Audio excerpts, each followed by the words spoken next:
Imagine this. Ryan and Steph hit 1.5 million in their portfolio by age 58. They popped the champagne and they confidently quit their jobs that very next Monday. Sounds like the dream, right? But 5 years later, that dream turned into a nightmare as they were staring down a tax bill bigger than the cost of their first house, eating 20% of every withdrawal on the tax bill alone. Today, we expose the two quiet killers turning millionaire early retirees into reluctant Walmart greeters. More importantly, we'll show you exactly how to steer clear. Hey, I'm Brad, CFP, and I guide people just like you through retirement. The pattern?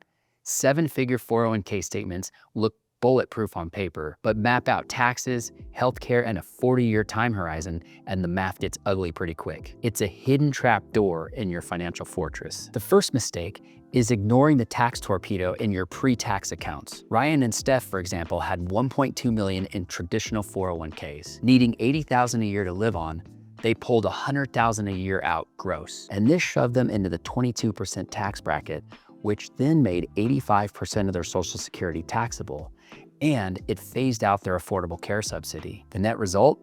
Every $1 they actually spent cost their portfolio $1.42. That's a painful hidden cost, right? Another landmine that most early retirees miss is the crucial decade before 59 and a half. If you retire and pull money from traditional retirement accounts too early, you're hit with a 10% penalty plus ordinary income tax unless you know about and properly utilize IRS Rule 72T. Poor Ryan.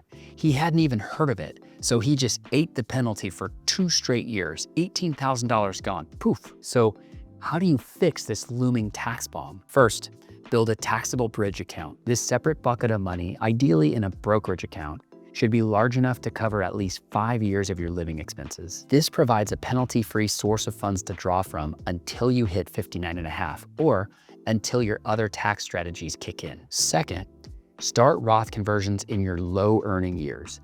If you're retiring early, you likely have years where your income's much lower than during your working career. This is your golden window. Convert portions of your traditional IRA or 401k into a Roth IRA. You'll pay taxes on the converted amount now at a potentially lower rate, but then all future qualified withdrawals from the Roth account, including all the growth, will be completely tax-free. This also shrinks your future required minimum distributions when you turn either 73 or 75, depending on your birthday. The smaller RMDs give you even more control over your tax bill later on.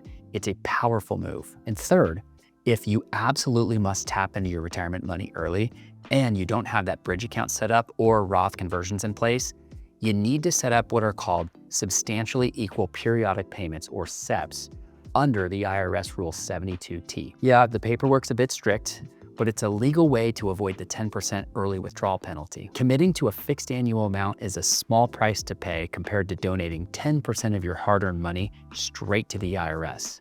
Don't let the paperwork scare you. Let the 10% penalty scare you more. If you're finding this valuable, comment, "Don't tip the IRS" below. Okay, let's talk about mistake number 2. And it's a terrifying beast. Lowballing your healthcare costs before Medicare kicks in. This is where so many early retirement dreams get absolutely crushed. Remember Ryan and Steph? At 60, each of them was shelling out a staggering $1,350 a month for a basic silver plan, complete with a $6,000 deductible. That's a jaw-dropping $32,400 a year just in premiums. Every dime of that came directly from their traditional 401k, meaning it was taxed in that painful 22% bracket that we just talked about. Then life happened. Ryan needed a partial knee replacement. They quickly blew through their deductibles, and suddenly their real healthcare tab for the year hit an eye-watering $47,000, nearly 40% of their entire annual budget. This isn't some outlier scenario. Private health insurance for early retirees can easily run anywhere from $1,000 to $3,000 per person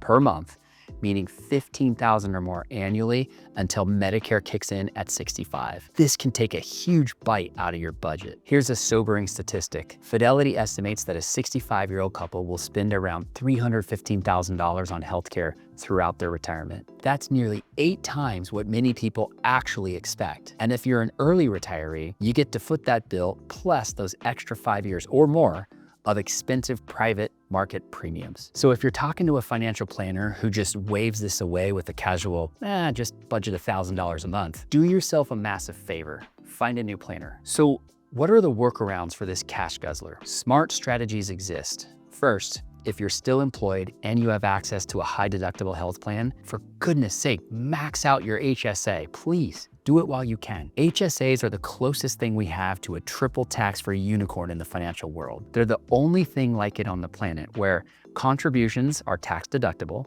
they grow tax-free, and qualified withdrawals are totally tax-free. It beats almost every other investment vehicle out there for healthcare savings. Second, this is a bit counterintuitive, but it's powerful. Strategically manage your modified adjusted gross income to stay under 200% of the federal poverty level. Why?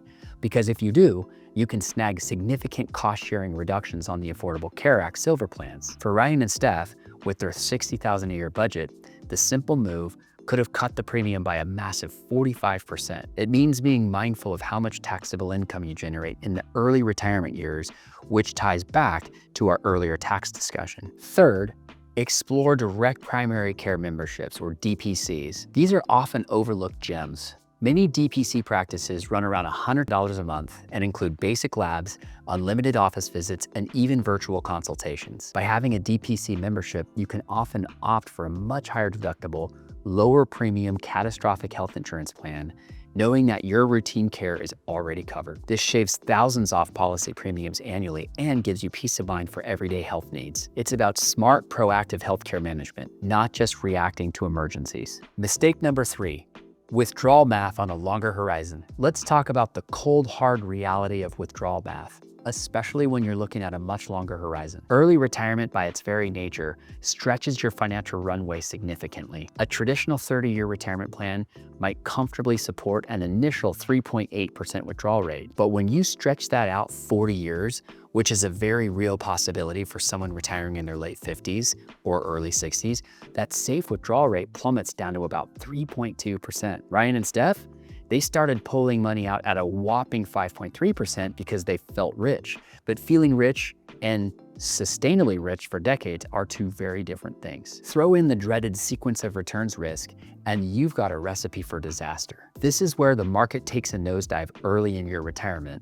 And because you're already withdrawing a significant amount, you're forced to sell your investments at a loss. Your portfolio takes a hit, and it might never recover from, even if the market eventually bounces back. It's a vicious cycle. So how do you navigate this minefield? It's about being strategic and disciplined. First, cap your first decade withdrawal rate at a conservative 3%. This is crucial.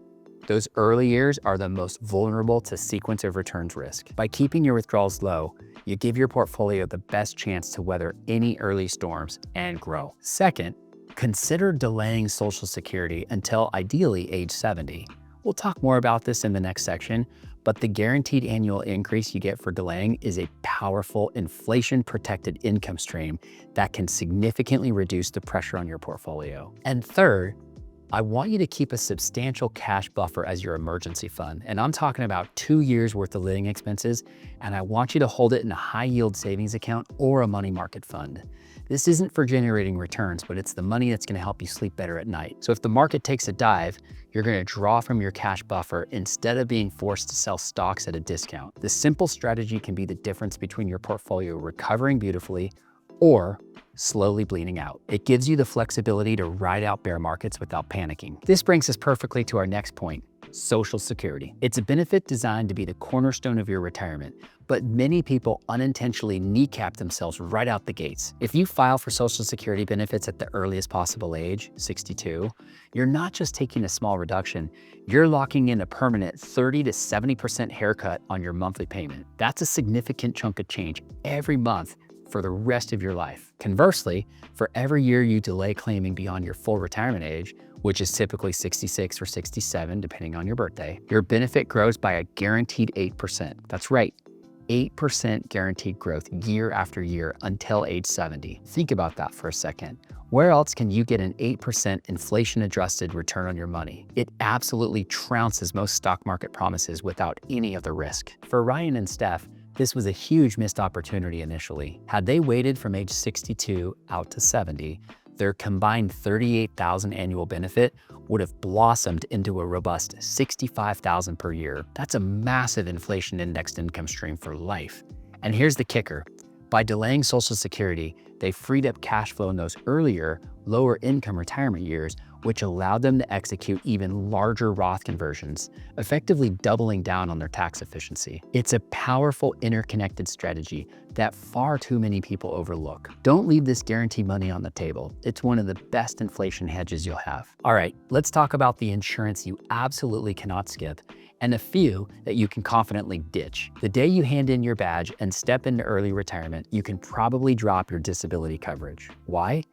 Because you're no longer insuring a paycheck. You're managing a portfolio. That money's already there. But what you must keep on your radar, and frankly, start planning for much earlier than most people do, is long-term care. This isn't just for really old people. It's a significant risk for anyone living a long life. The statistics are stark. A staggering 7 out of 10 people are gonna need some form of custodial care during their lifetime. This could be in-home care, assisted living facilities, or a skilled nursing home. And these costs can be astronomical. We're talking tens of thousands of dollars a month in some areas, and Medicare generally doesn't cover it. This is a financial black hole that can quickly drain even the largest retirement accounts. So how do you protect yourself without breaking the bank? If the annual premium for traditional long-term care insurance starts to creep above 5% of your total retirement budget, you might want to explore other avenues. One popular option gaining traction is hybrid life and long-term care policies. These combine a life insurance policy with the long-term care rider. If you need care,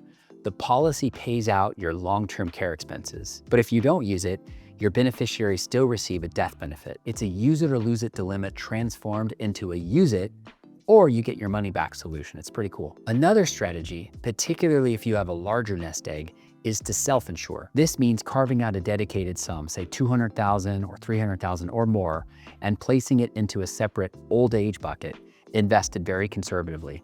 This money's earmarked only for potential long-term care expenses. It gives you control and flexibility, but it does require having that capital available and the discipline to keep it separate. The key here is proactive planning. Don't wait until you're in your 70s to think about this. The younger and healthier you are, the more affordable and accessible these solutions become. Let's pull it all together. So what happened to Ryan and Steph? Well, I'm happy to report that their story ends okay, but it took some serious course correction. We meticulously restructured their withdrawal strategy, carefully shifted a significant $300,000 from their traditional accounts into Roths during those low-income gap years, and then they decided to downsize their house, freeing up capital and reducing expenses, and critically, they delayed their Social Security benefits. The results were transformative. Their effective tax rate plummeted from that punishing 22% down to a much more manageable 9%. And those monstrous healthcare premiums that were eating 20% of every withdrawal, we got them to fit comfortably within 12% of their spending, thanks to smart planning around the ACA subsidies and HSA utilization. The moral of their story, and frankly, the core takeaway for your early retirement dreams, is this: $1.5 million or even more is absolutely plenty to retire early on, but it's only plenty if you meticulously choreograph all the moving parts, your taxes, your healthcare strategy, and the precise order of your withdrawals, all before you even think about handing in your badge. Skip that critical choreography, underestimate these silent financial killers, and even a robust 2-comma account can unravel faster than you'd believe. It's not about how much you have, it's about how wisely you manage it. Now, if you're thinking, hey, I could really use Brad to walk through my own retirement map, then let's talk. You can book a call with us at Seaside by using the link pinned in the comments below. And don't forget to subscribe for more videos that's gonna help keep your money working harder and longer than you ever have to. And watch this video next. YouTube thinks you'll like it.